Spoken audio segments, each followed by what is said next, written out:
안녕하세요. 처음으로 이곳에 사연을 쓰게 된 금쪽 같은 아들 하나에 옥 같은 딸 하나를 두고 있는 40대 여성입니다. 저는 지금 작은 인터넷 쇼핑몰을 운영하고 있어요. 큰 사업체는 아니더라도 그래도 꽤 매출이 괜찮습니다. 제가 처음 사업을 시작한 것은 혼자 아들을 키워내야 했기 때문입니다. 그때 당시 남편이 없었거든요. 그리고 거짓말처럼 그 남편 덕분에 사업이 번창하게 되었습니다. 이제 이야기해 드리겠습니다. 제 팔자가 참 기구하다 했지만 어쩌면 그 사람 덕분에 행복한 나날을 사는 건 아닌지 생각하기도 합니다. 남편을 처음 만난 것은 제 대학 동창회 주선으로 만난 소개팅이었어요.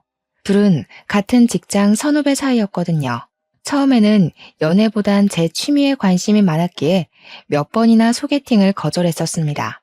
30살이 넘은 나이였지만 결혼에 대한 생각이 없었습니다. 그런데 우연히 제 사진을 본 남편이 친구에게 끈질기게도 소개팅을 소개해 주라고 졸랐답니다. 저는 그냥 나와서 차 한 잔, 밥 한 번 이렇게 말하는 친구의 요구를 거절할 수가 없었습니다. 정말 소개팅에 의욕이 없었지만 친구의 면도 있고 화장도 예쁘게 하고 치마도 예쁘게 차려입고 소개팅 장소에 나가게 되었죠. 그도 정말 만반의 준비를 하고 나왔는지 세미정장에 머리까지 야무지게 넘겨 세팅을 하고 왔더라고요. 신사 중에 신사 이미지를 풍기는 게 우습기도 하고 카페에서 격식을 차려 앉은 그가 호감이 가기까지 했어요. 그리고 가끔 던지는 유머가 정말 센스가 넘쳤죠. 여자는 길을 건널 때 안쪽에, 여자는 차가운 곳에 앉으면 안 된다고 손수건에. 정말 시대에 맞지 않는 그의 젠틀해도 저는 마음에 들었나 봅니다. 그래서 그가 애프터 신청을 하자 냉큼 받아들였습니다. 귀가 찢어져라 웃어대던 그는 다음 데이트 코스를 벌써 쪄놨다며 기대하라고 하더라고요. 사실 오래 만날 거란 기대 없이 나간 자리였고 막상 나가서 보니 호감 가기도 했고 30대가 되다 보니 외롭기도 했는지 그 남자를 계속 만나게 되었습니다. 항상 데이트를 정성스럽게 준비하는 그였기에 그와 자연스럽게 만남을 가졌죠. 그러다 저는 갑작스러운 임신을 하게 되었습니다. 분명 피임을 한다고 한 것 같은데 말이죠. 제가 임신 소식을 알렸을 때 그는 뛸 듯이 좋아하더라고요. 자신이 아빠가 된 게 맞냐면서요. 그의 모습에 저는 이 남자 나를 사랑하는구나 하고 느꼈어요. 1년도 안 된 연애에 저는 사실 그를 사랑하는지 확신이 서지 않았습니다. 하지만 아이를 위해 그와의 결혼을 선택했습니다. 뱃속에 있는 생명은 제가 책임을 져야 한다고 생각했거든요. 임신이 되면서 급하게 상견례를 하고 식장을 구하고 아파트를 구하느라 하루 종일 파김치가 될 지경이었어요. 그래도 어쩌겠어요. 아이는 생겼고 뱃속의 아이는 자랄 텐데요. 결혼을 서둘러야 했습니다. 너무 서둘러서 그럴까요? 가끔 뱃속의 아이를 원망스러울 때도 있었어요. 달가운 임신이 아니었기에 아이만 안 생겼으면 여유 있게 결혼 준비를 했을 텐데 하고 말입니다. 집을 계약하고 결혼식장에서 미리 예복을 입어볼 때였어요. 아랫배가 묵직하면서 너무 아파지는 거예요. 저는 드레스를 입은 채로 쓰러졌습니다. 급하게 응급실로 실려가고 자궁외 임신으로 긴급 수술을 해야 한다고 하더군요. 자궁에 정상적으로 착상을 한 게 아니라 제 왼쪽 나팔관에 착상을 해서 자궁외 임신이 되었다고 했습니다. 조금 늦게 발견했는데 더 늦었다면 나팔관 파열로 큰일 날 뻔했다고요. 아이가 들어있는 나팔관을 어서 잘라내야 한다고 하더군요.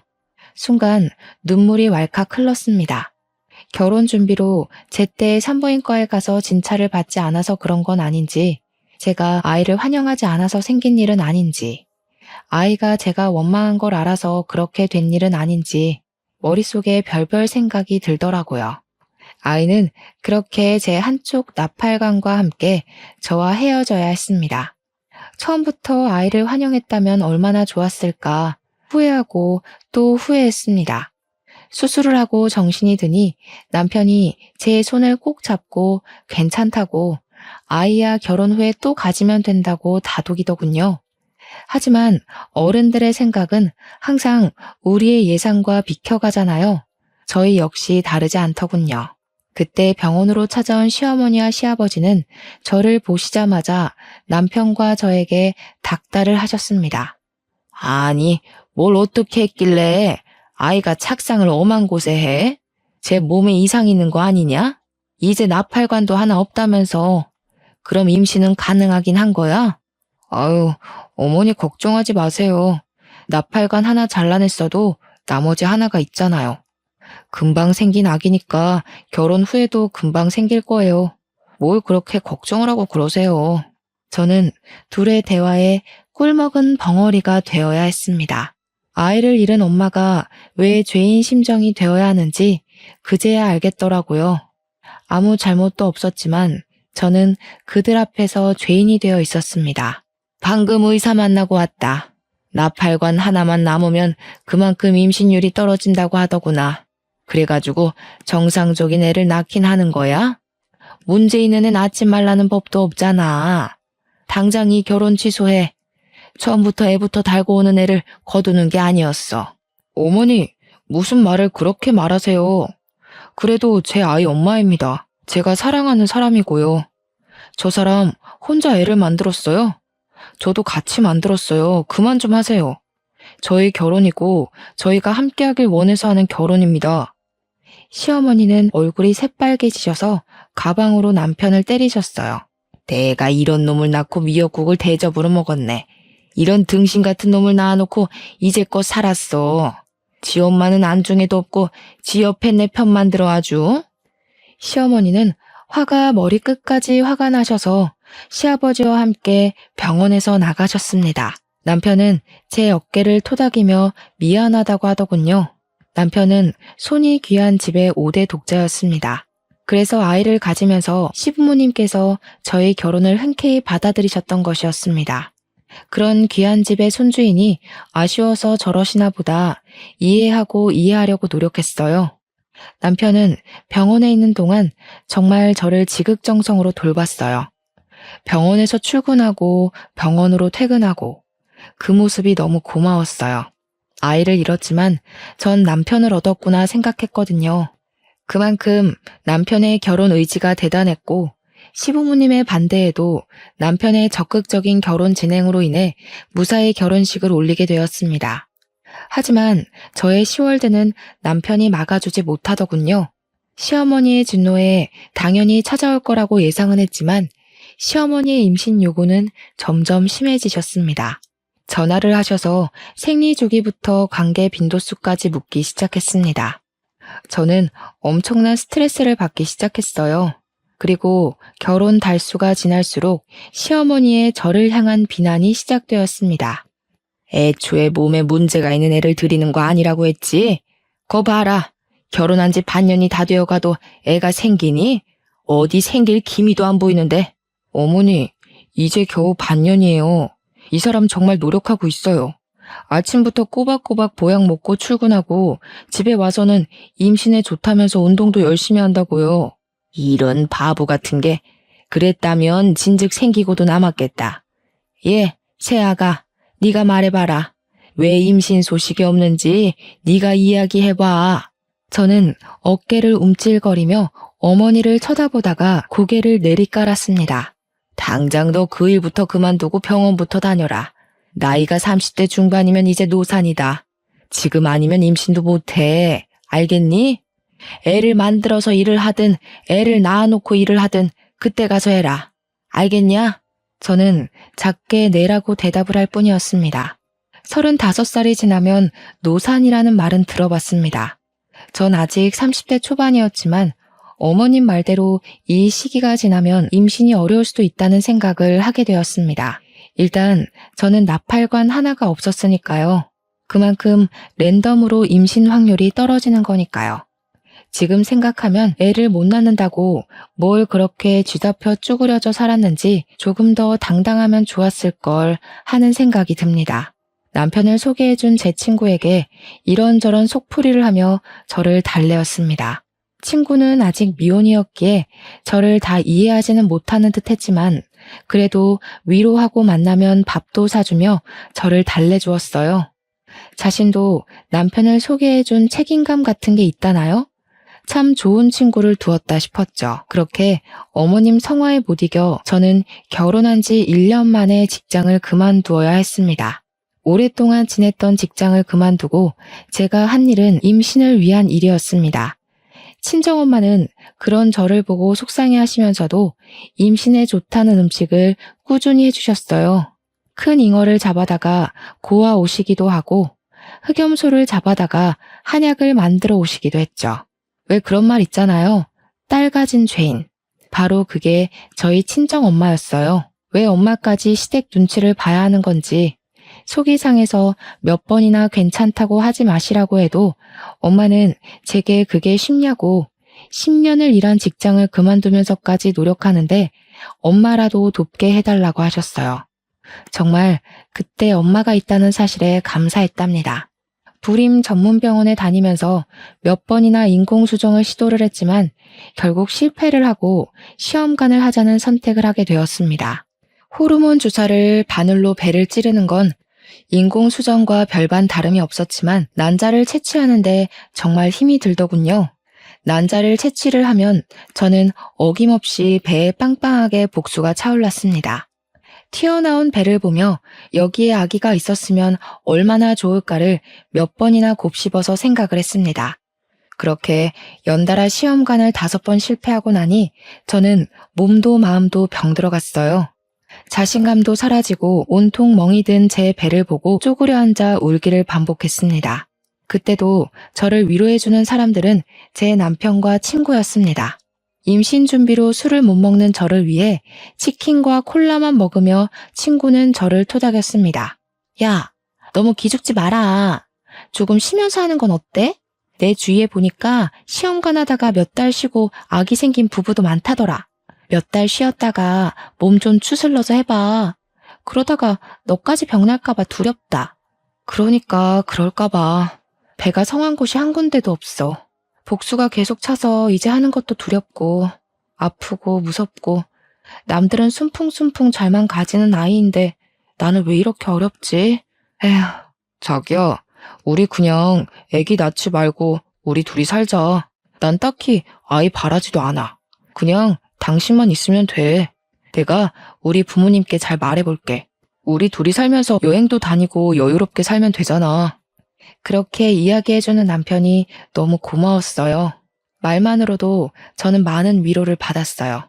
하지만 그게 말이 쉽나요? 남편은 단 한 번도 시부모님께 그 말을 꺼내지 못했어요. 5대 독자라는데 어머님이 바로 저희의 이혼 이야기를 꺼낼 것이 뻔했으니까요. 그래서 말뿐인 남편의 위로라도 저는 감사하게 생각했습니다. 어느 순간 남편은 지방으로 출장이 잦아지고 일이 바빠지기 시작하더라고요. 한 달에 1번에서 2번 정도는 꼭 지방으로 출장이나 회사에서 밤을 새우는 남편이 걱정되었습니다. 같은 회사를 다니는 친구에게 물어보니 요즘 회사가 한창 바쁘다고 하더라고요. 저는 그를 위해 몸에 좋다는 음식을 해먹였습니다. 시험관 시술을 잠시 쉰다는 저희의 말에 어머님께서 노발대발 하시기도 하셨기에 그에게라도 잘 챙기는 모습을 보여드려야 안심하겠다 싶었어요. 그날도 갈비찜을 해놓고 그를 기다렸습니다. 남편은 오늘도 늦는다고 연락이 왔더라고요. 먼저 밥을 먹으라고요. 어쩔 수 없이 저는 제가 한 갈비찜을 혼자 먹기로 했습니다. 그런데 그날따라 속이 너무 안 좋은 거예요. 아까 음식을 만들 때만도 그렇게 역하지 않았던 것 같은데 한 입 입에 가져다 대었는데 정말 속에서 구역질이 올라오는 게 변기로 가서 빈속을 개어내었어요. 속도 울렁거리고 메스거리는 게 딱 첫 아이 가졌을 때랑 너무 비슷했습니다. 입덧이요.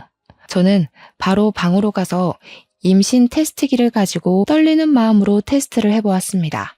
그 순간이 얼마나 조마조마하던지. 두 손을 꽉 쥐고 두 줄이 뜨기를 잠시 정말 희미하게 보일랑 말랑 두 줄이 보이는 게 아니겠어요? 하늘을 날아갈 것 같았습니다. 그렇게 기다리고 기다렸던 아이였으니까요. 그래도 그날은 아무에게도 말을 못하겠더라고요. 불면 날아갈라 혹시라도 좋아하다가 아이가 달아날라 꼭 배를 끌어안고 잠이 들어서야 남편이 들어온 걸 알았습니다. 심장이 콩닥거리고 입으로는 그에게 말을 하고 싶었지만 그날은 꼭 참고 다음날 산부인과로 갔습니다. 한참을 대기를 하고 기다리고 들어가 진찰을 받았지만 아직 아기 집은 안 보이는 초기인 것 같다고 피검사를 받고 돌아가라고 하더라고요. 초기라서 안 보인다는데 피검사를 받고 돌아오는 내내 불안하고 초조했습니다. 그리고 딱 2시간 후에 산부인과로 임신 4주라는 이야기를 들었습니다. 드디어 기다리고 기다리던 아이가 찾아온 것입니다. 바로 친정엄마에게 전화를 드렸습니다. 엄마는 4주의 입덧이라니 성질머리도 급한 애인가 보다 하시며 웃으셨어요. 그리고 시댁에게는 알리지 못하고 남편을 기다렸습니다. 전화하면 기뻐할 것을 알았지만 또 전처럼 같은 실수가 되풀이되면 어쩌나 하는 불안감이 컸던 것 같아요. 남편은 그날도 밤이 늦어서야 집에 들어오더군요. 저는 남편에게 테스트기와 피검사로 4주차라는 것을 알려주었습니다. 그런데 남편의 표정이 하나도 기쁜 표정이 아닌 겁니다. 딱딱하게 굳어있는 그의 표정에는 미소가 없었습니다. 첫 아이 때와는 너무 다른 그의 표정에 저는 실망을 감출 수가 없었어요. 아이가 생긴 게 기쁘지 않냐고 물었더니 기쁘다. 딱 이 한마디 하는 겁니다. 얼마나 기다리던 아이인데 어떻게 저 한마디로 퉁치려 하는 건지 저는 도저히 이해가 되질 않았습니다. 친구에게 전화를 걸어 그가 변했다. 그 사람 혹시 바람난 거 아니냐부터 해서 온갖 푸념을 했습니다. 다음날 바로 친구가 집으로 찾아왔더라고요. 선배, 진짜 너무한 거 아니에요? 와이프가 아이를 가졌으면 들쳐안고 좋아하지 못할 망정. 좋다는 표현도 제대로 안 했다면서요? 어떻게 그래요? 나도 물론 좋지. 그런데 또 전처럼 그렇게 좋아했다가 그럴까봐 너무 걱정돼서 그렇지. 이번이 마지막인 것 같기도 하고. 마지막이라니? 무슨 말이 그래. 우리 둘째도 낳아야지. 안 그래? 아이 하나만 있으면 외롭대. 하나 더 낳아서 키우자. 그의 입에 어색한 미소가 피어났습니다. 그도 첫 아이를 잃고 저만큼 많이 힘들어했구나 하는 생각이 들었어요. 같은 부모니까요. 그를 꼭 끌어안고 이번엔 괜찮을 거라고 위로를 해주었습니다. 이번에는 절대 아이를 지켜내겠다는 결심으로 절대로 무리한 일을 하지 않았습니다. 그렇게 아이는 제대로 제 자궁에 예쁘게 안착을 잘 해주었습니다. 작게 불러오는 배가 신기해 자꾸 손으로 문질러보고 아직 듣지 못한다는 걸 알면서 말도 걸어보았습니다.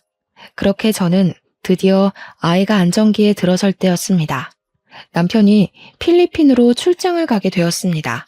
그의 짐을 하나 챙겨서 캐리어에 넣으면서도 서운한 마음에 입을 삐죽거렸어요. 남편은 며칠 안 걸리는 일이니 일주일 안으로 오니까 걱정하지 말라는 말을 하더군요. 저는 그를 보내기 싫었지만 출장이라니 아무 말도 못하고 그를 보내야 했습니다. 그렇게 그가 떠나고 한 3일이 지났을까요? 필리핀 현지에서 큰 태풍으로 초토화되었다고 방송이 되더라고요.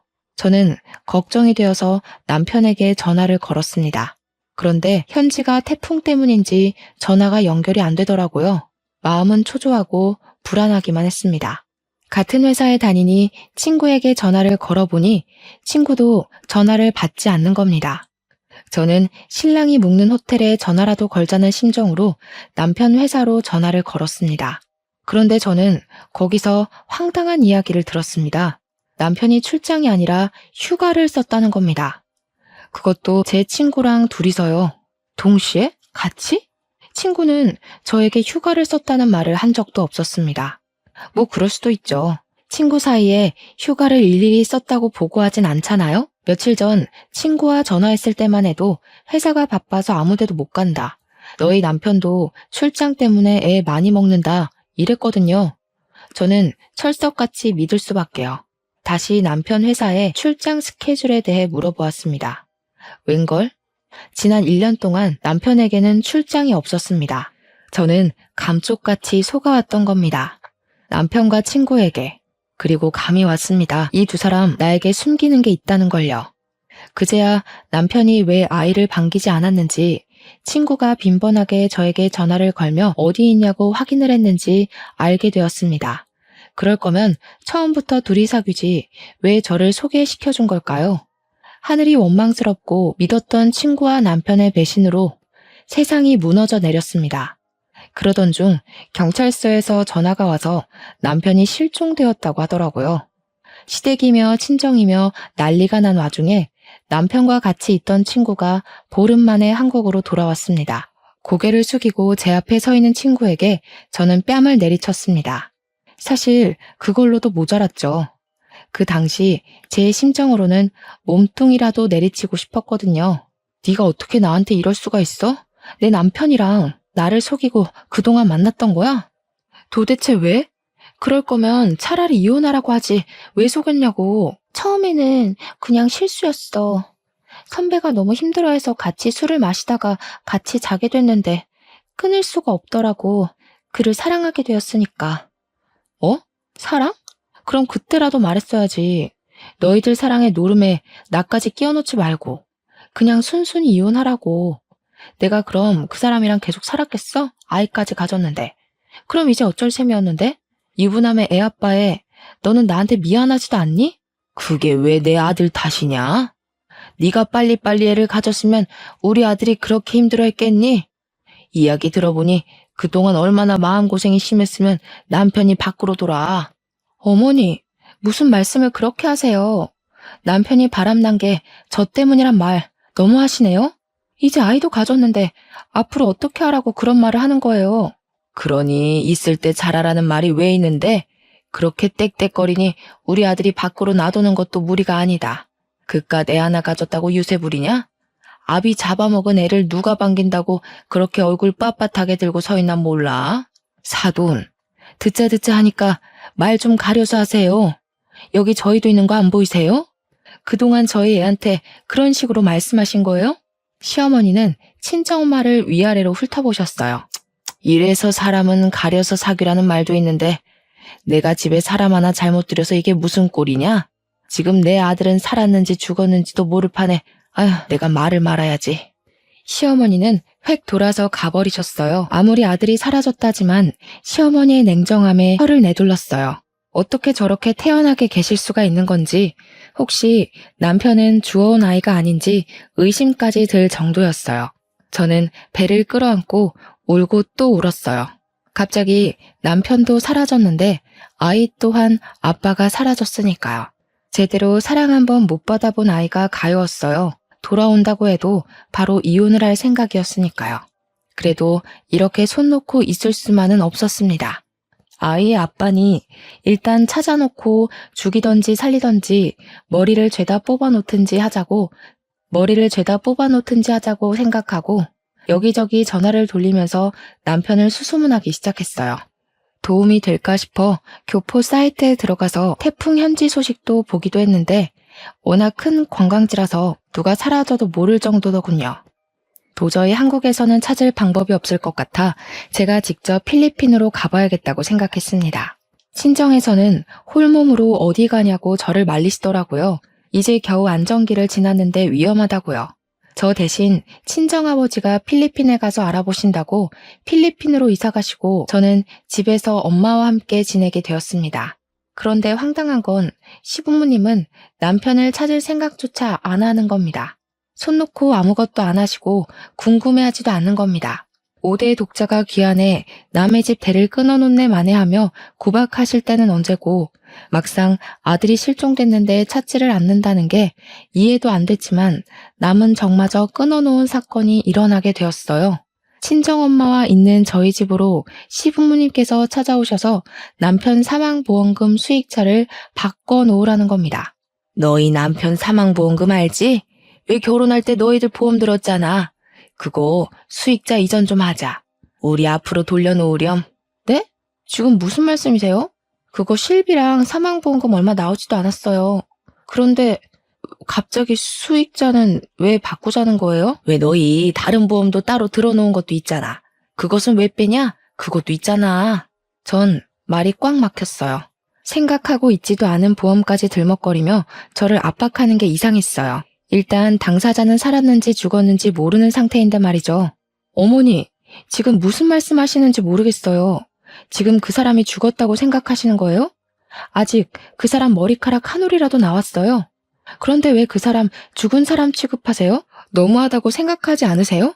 아무리 아들한테 정이 없어도 찾는 신용이라도 하시고 보험을 이야기하세요. 그리고 보험금 나와도 우리 아이 거예요. 그러니까 다시는 보험금 이야기도 꺼내지 마세요. 아이고, 저 도끼 눈 뜬 거 좀 봐라. 내 아들 죽여놓고 나도 죽일 셈인가 보네. 내가 내 돈으로 일평생 키워놓은 자식 죽은 돈 좀 받겠다는데 그게 이렇게 취급받을 일이냐? 아무리 배운 것이 없다지만 내가 아들 키워놓고 이런 취급받으려고, 아이고, 죽은 놈만 불쌍하지. 저는 시부모님의 등을 떠밀다시피 하면서 현관문 밖으로 밀어 넣었습니다. 아무리 아들이 죽으면 남이라지만 어떻게 이럴 수가 있을까요? 몇 달 동안 남편은 소식도 없는데 부모들은 아들 사망보험금에만 관심을 가지다녀. 배는 점점 불러오고 산 달이 되자 친정아버지가 이제는 남편의 장례를 치르자고 하더라고요. 아이가 태어나기 전에 하자고, 태어난 후에는 아이한테 안 좋을 수도 있으니 그 전에 하자고 하셨어요. 실종 상태라서 사망신고는 안 되어도 장례를 치를 수 있다면서요. 그만 보내주자는 말에 울고 또 울었습니다. 그렇게 저희는 시체 없는 장례를 치르고 빈 유골함을 납골 땅에 봉헌했습니다. 그런데 그날에도 시댁에서는 코빼기도 안 비치더라고요. 아들은 안중에도 없고 보험금만 이야기만 하시는 게 원망스럽기까지 했어요.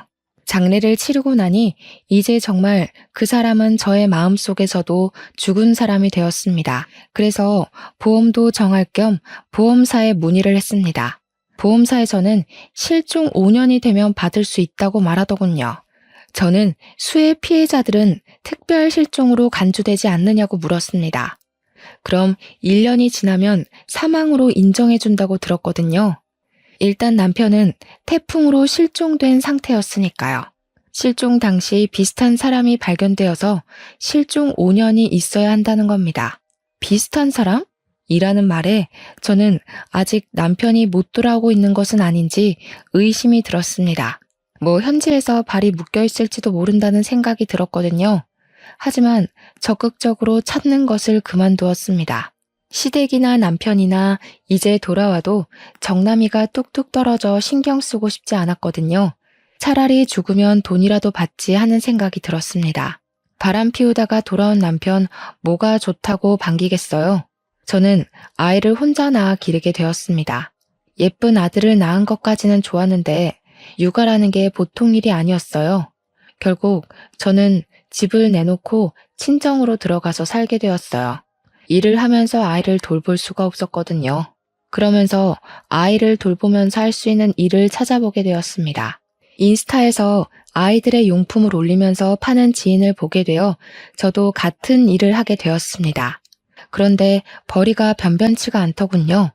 아이는 자라고 돈 들어갈 때는 많아지는데 어떻게 할 수가 없으니 저는 자연스럽게 친정의 애를 맡기면서 다른 일을 병행했습니다.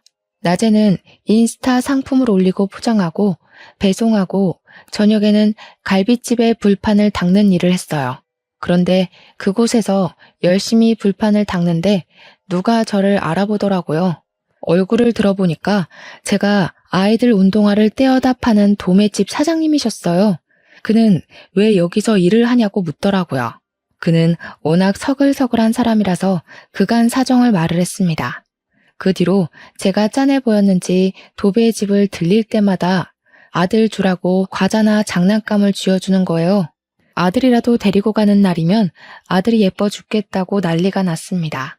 참 애들을 좋아하는 사람이라고 생각했는데 그가 저에게 데이트 신청을 하더라고요. 관심이 있다면서요.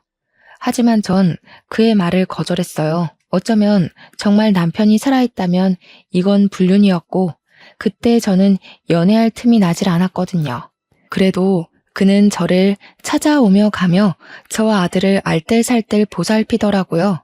기다린다면서 남편이 돌아와도 이혼이라는 걸 그는 알았으니까요. 참 듬직한 남자였어요. 그렇게 남편이 실종되고 5년이라는 시간이 후딱 흘러가더라고요. 저는 생각도 못하고 있었는데 경찰에서 전화가 왔어요. 사건 종결할 테니 남편 사망 처리하라고 하더군요. 귀찮은 말투에 해외 사건이니 이런 건 찾기 불가능이라고 툭 던지는 말투에 깊은 숨을 내쉬었습니다. 살아있으면 진작 왔을 시간이니 그의 사망 신고를 하고 저는 보험금이라도 위자료로 받아야겠다 생각했습니다.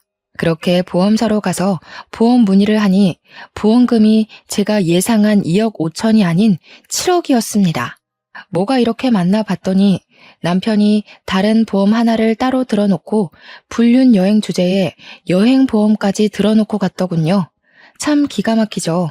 그래도 저는 그 돈을 감사히 받았습니다.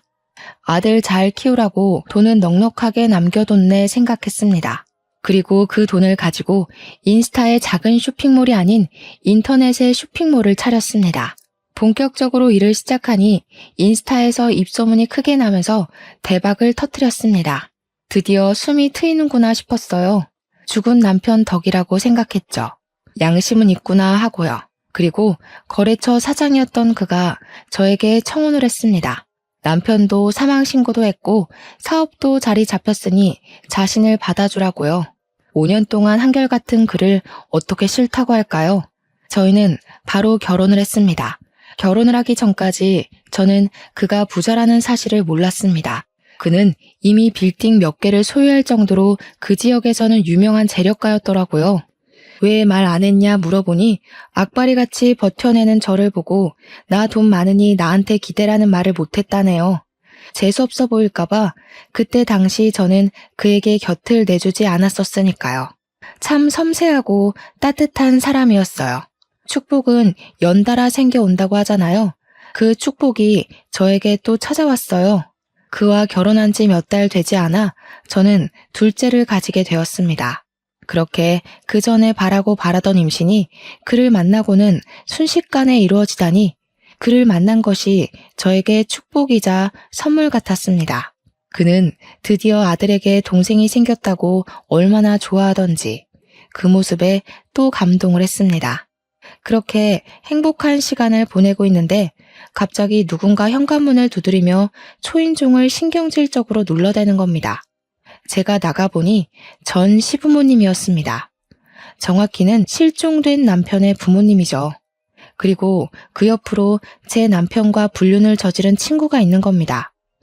왜 찾아왔냐고 물어보니 전 남편의 사망보험금을 내놓으라는 겁니다. 네가 우리 아들 보험금 받아갔냐? 어디서 배워먹지 않은 행동이야? 어? 다른 남자랑 결혼했으면 내 아들 돈을 우리한테 줘야 하는 거 아니냐? 빨개진 어머님의 얼굴을 보고 저는 이를 꽉 깨물었어요. 그 돈은 절대 뺏길 수 없는 제 아들 돈이었습니다. 아빠에게 유일하게 받은 거니까요. 그게 왜 어머니 돈이에요? 수익자는 저로 되어 있어서 제가 받아온 건데요. 그리고 그의 아들도 여기 버젓이 살아있고요. 제가 왜 드려야 하죠? 아들은 다리를 꽉 끌어안고 처음 본 친할머니, 친할아버지를 물끄러미 보더라고요. 닮은 구석이 하나도 없는데 어디서 내 아들 새끼라고 말하는 거야? 다른 남자랑 생긴 아이인지 어떻게 알겠니? 남편 사망 신고하자마자 결혼해서 살면서 뭐가 잘났다고? 돈이나 내놔. 무슨 말을 그렇게 하세요? 아무리 정이 없다고 해도 어머님 손자예요.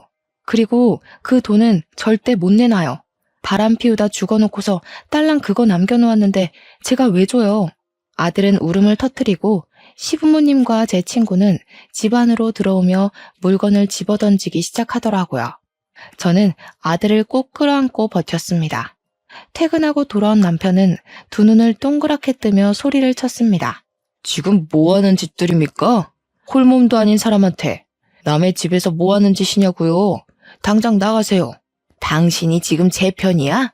그새 애까지 가졌어? 정말 할 짓 다 하고 사는구나. 내 아들 죽은 돈 내놔. 7억 내놓으라고. 내 아들 죽여놓고 그 돈 가지고 집 팔자 고치고 앉아있어. 불쌍한 내 아들. 아이고, 죽은 놈만 불쌍하지. 시어머님이 바닥에 앉아서 통곡을 하지 친구는 어머니의 팔을 잡고 저를 노려보더라고요. 제가 시어머님을 그렇게 만든 것처럼요. 남편은 화가 났는지 바닥에 주저앉은 시어머님을 질질 끌고 현관까지 갔습니다. 7억이요? 드릴게요. 드리면 되죠? 당장 나가세요. 내 아들, 내 아내 옆에서 당장 꺼지고 다시는 앞에 나타나지 마세요. 그걸 왜 줘요? 우리 준서 돈이에요. 나중에 크면 줄 거예요. 준서는 내 아들이야. 저 사람들이랑 다시는 엮이게 두고 싶지 않아. 7억 드릴 테니까 계좌 부르세요. 그리고 다시는 내 아들, 내 아내 근처에 얼씬거리지 않는다고 맹세하세요. 시어머니는 정말 거짓말처럼 울음을 뚝 그치고 자리에서 일어나셨어요. 소매로 눈물을 콕콕 찍어내더니 남편에게 계좌번호가 적힌 쪽지를 건네주더군요. 기막히고 어이가 없는 상황에 입이 떡 벌어졌습니다. 남편이 이체된 핸드폰을 보여주니 그제야 입가에 미소를 띠고 그냥 횡하니 사라지더군요. 저는 서러움에 주저앉아 울고 말았어요. 그렇게 쉽게 주고 싶지 않았는데 실컷 골려라도 주고 싶었는데 그걸 홀라당 빼앗긴 느낌이 들었습니다. 울고 있는 저를 남편은 끌어안으며 토닥였습니다. 그만 울어. 준서가 놀라잖아. 내가 그걸 안 주면 또 찾아왔을 테고 그럼 준서가 또 놀랄 거 아니야. 내 아들이 그런 상황을 겪는 게 너무 싫어서 그랬어. 당신 뱃속에 우리 둘째도 걱정되고 내 식구니까. 그리고 우리 준서는 내 아들이잖아. 아버지로서 해야 할 일을 한 거야. 저는 고개를 끄덕이며 그를 꽉 끌어안아 주었어요. 너무 남편에게 고마웠습니다. 정말 마음으로 친자식으로 여겨주니까요. 아들에게 진정한 아빠가 생겼다고 생각했어요. 배가 불러오고 막달이 다 되어갈 때 저에게 전화가 한 통 왔습니다. 경찰서에서 전화가 왔더라고요. 보험 사기로 연루되었으니 출석하라고요. 보험 사기라니 무슨 말도 안 되는 일인가 싶었어요. 그가 사망해서 정당하게 보험금을 받았을 뿐인데 갑자기 겁이 덜컥 나더라고요. 보험금 받은 것도 다 뺏겼는데 사기라니 남편은 혼자서는 못 보내겠다고 같이 가겠다고 하더군요. 그렇게 배불뚝이 상태로 뒤뚱거리며 경찰서로 갔습니다. 경찰서에 가서 보니 전 남편과 시부모님, 제 친구가 나란히 앉아 있는 겁니다. 전 남편의 몰골은 가관이 아니었습니다. 덥수룩한 수염에 머리도 산발이 되어서 저를 힐끔거리더니 고개를 다시 숙였습니다. 살아있었더라고요. 그것도 사지 멀쩡히. 기가 막히는 현실에 웃음도 제대로 나오지 않았습니다. 형사님 앞에 앉아서야 제대로 된 상황을 들었습니다. 태풍 당시 남편과 친구는 바닷가 옆 호텔에서 묵고 있었답니다. 바람이 휘몰아치는데도 사진 한번 찍어보겠다고 바닷가로 나갔다가 파도에 휩쓸렸고 친구는 다행히 호텔로 돌아왔더랍니다. 파도에 떠밀려 구사일생으로 옆 섬까지는 살아서 갔는데 말도 안 통하는 곳에서 태풍으로 고립되었대요. 한국으로 전화가 닿긴 했는데 실종됐다는 말에 머리로 재빨리 보험금 계산을 했나 봐요. 대충 7억 정도 받을 수 있다는 생각에 1년만 버티자 생각했는데 그 통화가 실마리가 되어 5년까지 늘어났더랍니다. 그동안 친구가 필리핀까지 왔다 갔다 하면서 보살폈는데 친구도 지쳤는지 오는 게 뜸해지고 한국에서는 돈을 잘 안 붙이니 배고파서 거주지 밖으로 나왔다가 지역 경찰에 붙잡혔다네요. 불법 체류자라고 판단해서 한국으로 추방되고 그 과정에서 실종자가 아닌 게 밝혀진 거고요. 보험사에서는 사기로 판단해서 고소를 진행했답니다. 보험금 수익은 제가 탄 상태여서 경찰이 저에게 전화를 걸었답니다. 남편은 저 대신 그간의 상황을 다 설명하고 시부모님이 집으로 찾아와서 그 돈을 고스란히 가져간 것까지 야무지게 말을 하더라고요. 형사님도 그 상황에 어이가 없었는지 혀를 내두르시고는 쯧쯧 혀를 차시더군요.